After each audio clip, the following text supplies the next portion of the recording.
काहीच म्हणजे न डांबर टाकेल न काही व्यवस्थित खडी टाकेल असं काहीच केलेलं नाही. म्हणजे बघा जवळजवळ. नमस्कार, A1 न्यूज महाराष्ट्रामध्ये सर्वांचे स्वागत आहे. सिन्नर तालुक्यातील शहापंचाळे रस्त्याच्या डांबरीकरणात मोठा प्रकार उघडकीस आला आहे. कागदपत्री डांबरीकरण सुरू असले तरी प्रत्यक्षात खोदकाम नाही, दर्जेदार डांबर नाही आणि काम पूर्णपणे निकृष्ट असल्याचा आरोप ग्रामस्थांनी केला आहे. सामाजिक कार्यकर्त्यांनी प्रत्यक्ष पाहणी करत हे काम तात्काळ बंद पाडले. मंजूर निधीचा गैरवापर होत असल्याचा संशय व्यक्त होत असून जबाबदार अधिकाऱ्यांनी प्रत्यक्ष येऊन चौकशी करावी, अन्यथा आंदोलनाचा इशारा ग्रामस्थांनी दिलाय. सत्य, वेगवान आणि विश्वासार्ह बातम्यांसाठी A1 न्यूज महाराष्ट्र. प्रतिनिधी किसन सोनवणे, कोळपेवाडी. हे असं केलं तर कसं आहे? हे काम आहे. याला काम म्हणतात. म्हणजे उघड हा निधीचा दुरुपयोग चालू आहे. तर दुरुपयोग चालू आहे. A1 महाराष्ट्र न्यूज चॅनलच्या प्रतिनिधींच्या लक्षात आले. त्या ग्रामस्थांनी दोन माझं नाव बाबासाहेब तांदळकर, माजी पंचायत समिती सदस्य.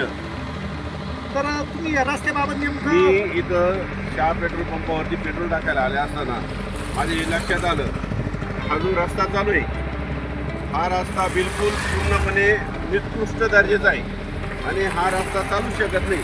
हा रस्ता 8 दिवसामध्ये पूर्ण काम झाल्यानंतर पूर्ण खराब होऊन जाईल, कारण या रस्त्याला रहदारी खूप आहे आणि अवजडवणं येतात. हा रस्त्याला कुठल्याही प्रकारचं डांबर एकदम चुकीचं आहे आणि हे आम्हाला मान्य नाही. हाताने निघत आहे. हा रस्ता पूर्ण खोदल्याशिवाय हा रस्ता चांगला होऊ शकत नाही. त्याच्यामुळं कोणत्याही परिस्थितीमध्ये हे रस्ता उकरणं गरजेचं आहे, त्याच्यानंतर खडीकरण करणं गरजेचं आहे, त्याच्यानंतर रिव्ह्यू करणं गरजेचं आहे.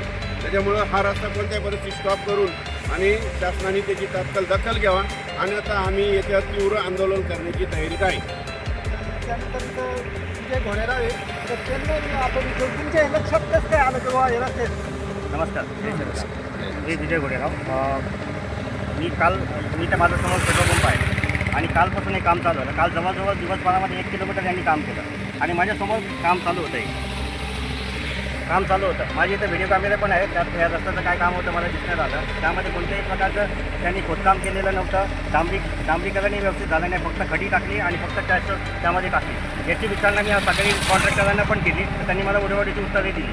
त्यांनी सांगितलं तुम्हाला काय करायचं तुम्ही करू शकता. म्हटलं ठीक आहे, चालेल.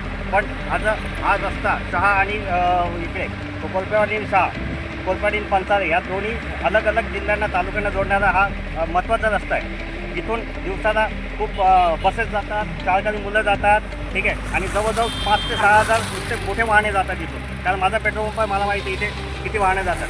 परंतु अशी जी अवस्था असेल तर पूर्वीचा रस्ता खूप चांगला होता, मग असं म्हणावं लागेल, ठीक आहे. आणि अशी अवस्था असेल ना तर हे चालणार नाही कुठे इकडे. इथं नेहमीच अपघात घाल. मी स्वतः 3 लोकांना इथून उचलून नेलेलं आहे हॉस्पिटलला आणि हे जगजाहीर आहे, म्हणजे गावाला पूर्ण माहिती आहे. परंतु जर कॉन्ट्रॅक्टरने जर असे रस्ता केला तर हे कामाची कोणताही दर्जा नाही आहे आणि हे ते एकदम सरकारला, शासनाला फसवण्याचं काम करत आहे.